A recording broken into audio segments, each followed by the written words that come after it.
welcome to Game Soup with Chloe and Kayla. This is a game design podcast where we throw ideas in a pot and see what's cooking. How are you doing, Chloe, on this? The only podcast about games. I'm doing good. It's weird that we're the only podcast about games. Like, there's nothing about video games or anything. It's just us. So, welcome to the one video. Sorry. It's the only one in my mind, you know. The only one that matters. How's your week been? It's been good. I've been at work a lot, it feels like. Which is, it's fine. Love popcorn. Do you just snack on the popcorn when you're there? I mean, if any of my bosses are listening, no. But well, it's the important thing to remember that this is like a sort of comedic podcast, and so anything we say on the podcast, it's a joke. I did it. Should be considered a joke. Yeah. Really. So we have this.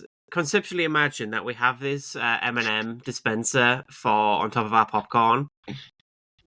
And so M&Ms and popcorn will often slip into the little tray that collects it at the bottom.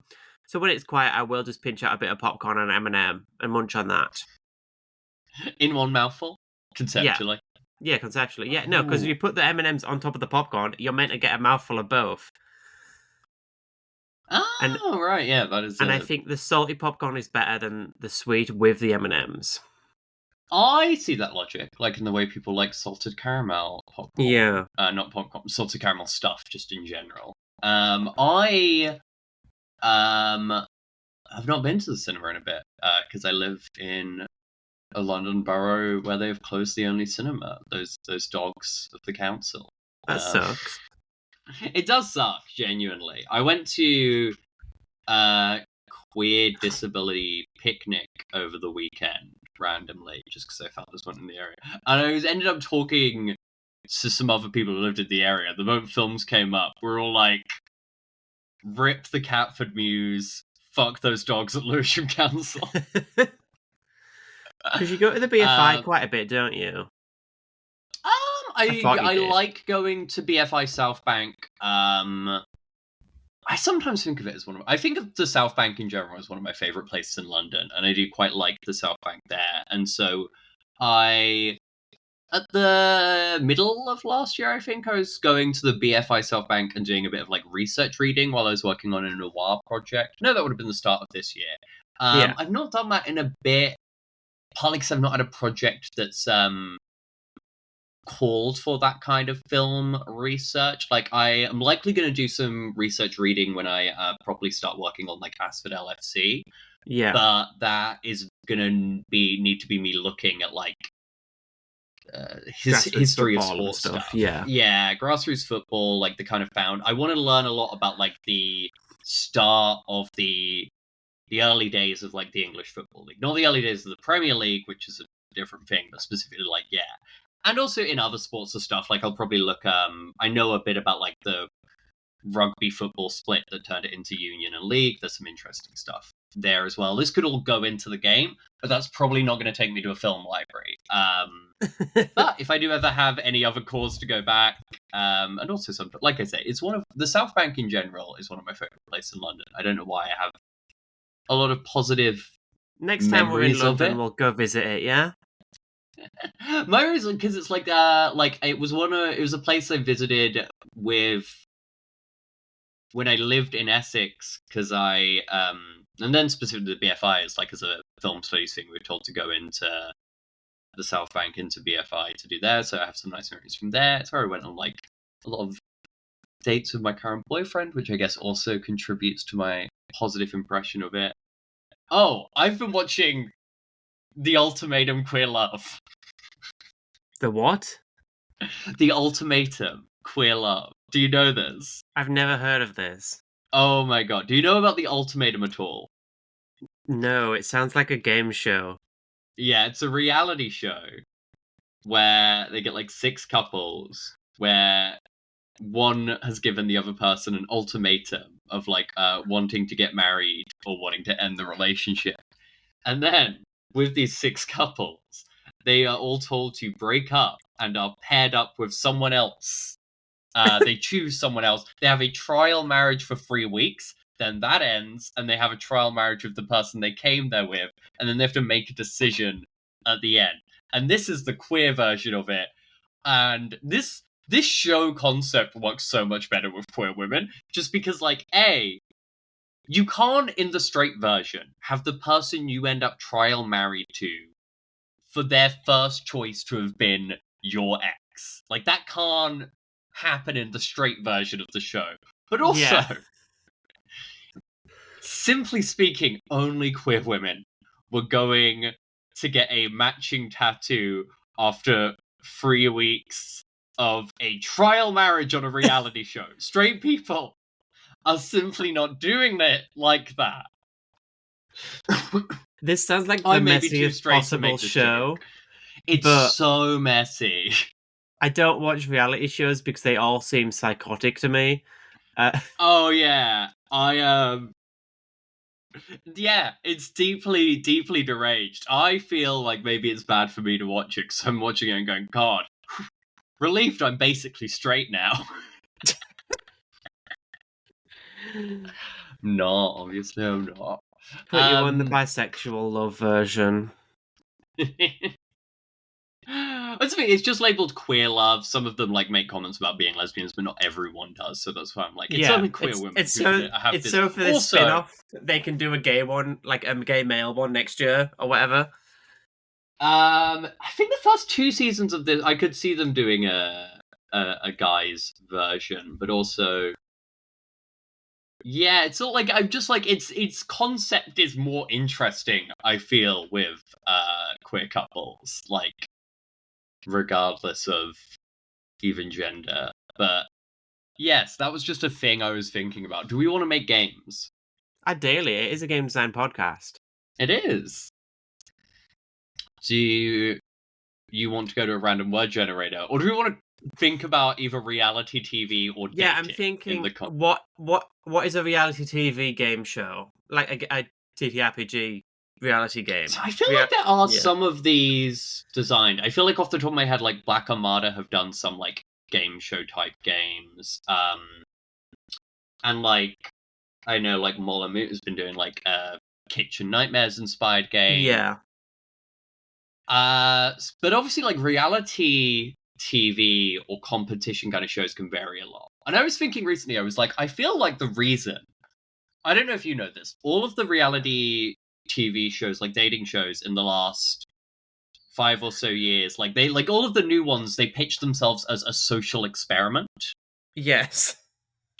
And I was thinking, like, is this just because they've decided, like, the amount of in-depthness of this, it now feels a bit too crook to call it a game, a dating game? Yeah, so calling it a dating game feels cruel, but it's an experiment. Yeah. Whereas a dating game was fine when it's just you ask some questions and then a person picks a date at the end. Yeah. It's fine for Take Me Out to be a dating game.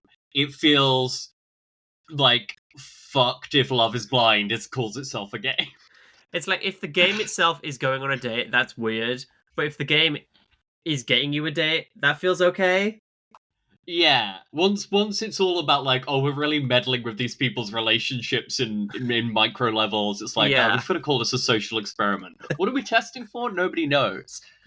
So I guess this is great. Like, do we want to narrow this game into one of those categories where it's also about reality TV and I guess kind of also about like the edited nature of reality TV? Or do we want to more move this into we are making a TTRPG that is about dating and we're going to rip some stuff from shows, but we're not necessarily acknowledging the show structure? Like, what angle do you think would be more fun?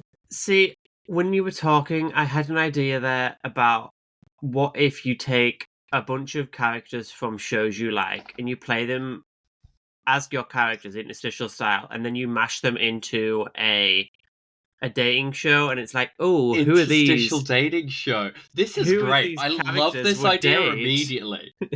I absolutely love this idea. You could definitely even do it as an interstitial, like, adventure even. Or not like, I know it's not exactly, but like a sort of, like, scenario setup and set of specific rules for like the dating structure, or yeah, just some kind of like side game. Let's get more specific on this because I love this idea enough. I want to get narrow on this. So, do you imagine this as like a GM'd game?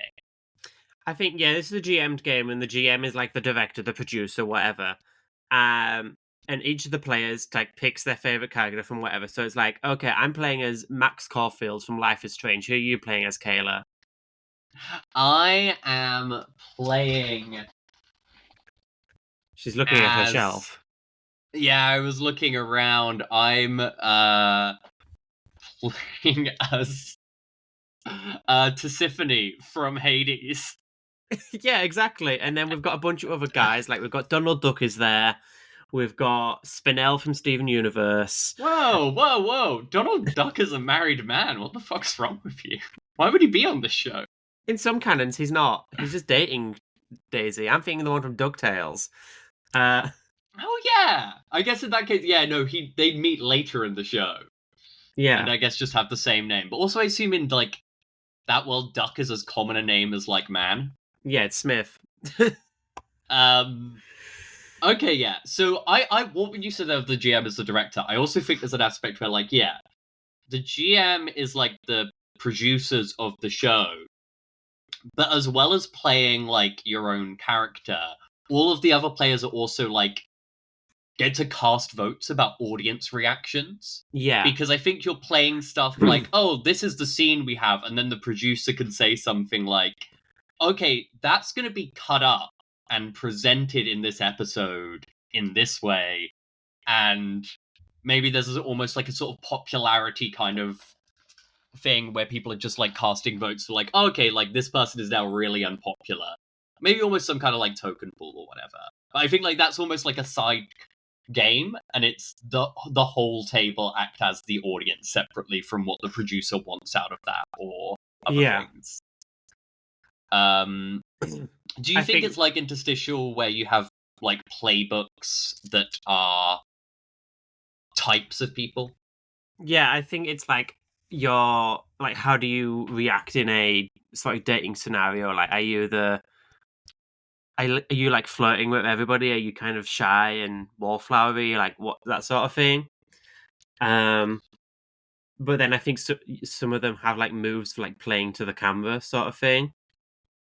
Yeah, I feel like your moves would probably be split between like romance moves and TV show moves.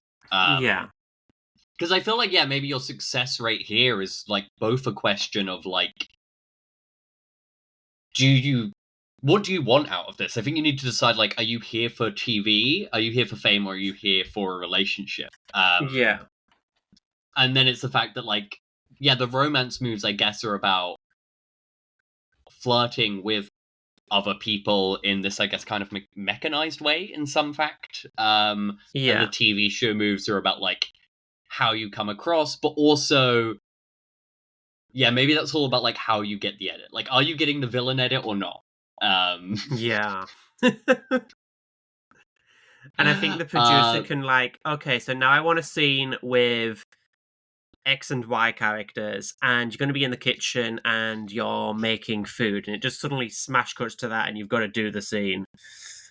Yeah, I think the fun thing here is like the producer is both a GM, but also like they're kind of an implicit character. Like maybe you even make them a bit more specific. I feel like maybe there is an episode structure here, or I feel there's one or two structures. There's either an episode structure here, or there is like a filming structure where it's like, oh, these are the days of like the 3 weeks we're filming for. Yeah. And like it's more at the end you get told how this stuff gets cut into the episode and what the arcs get put out. Because I feel a lot of these shows now, I know you said you don't watch them, they'll do the show, they film it like years in advance, and then they also film a reunion show, which is like a year later when people have got to have seen the show ahead of time and have an idea of how they come off. Christ. Yeah, I feel like you could do that, or you do a version where it's like episodic, and it's like there is a sort of like number of scenes in each episode. There's almost maybe so I think kind of like bidding for each scenes day is an episode, and you have a certain amount of scenes. Like you have a breakfast scene, we're going to do an activity now. Then we have like a chill out thing, and then it's like bedtime or something, and like you get to do a number of things in each day. Yeah, I think whichever approach you take, it's like there's got to be like a tight. You only have so many days to do so many things. Yeah.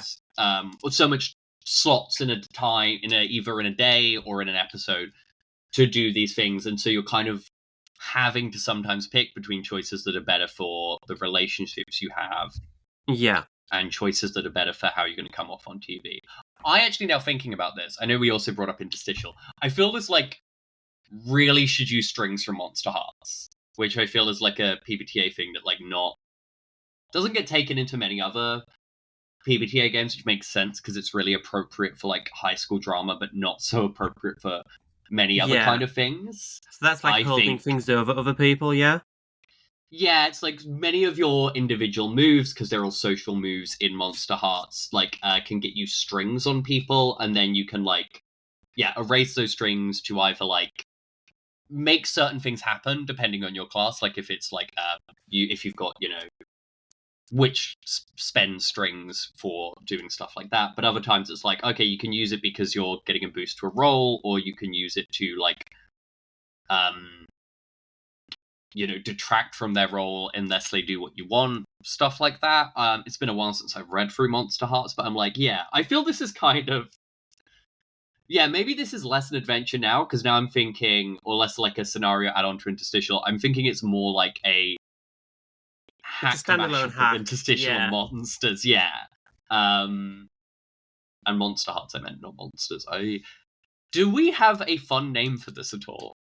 I'm thinking like Lovelinks, or like some really like cliche like reality TV show name. Yeah, I feel like you need a name that sounds so obviously like trashy reality show.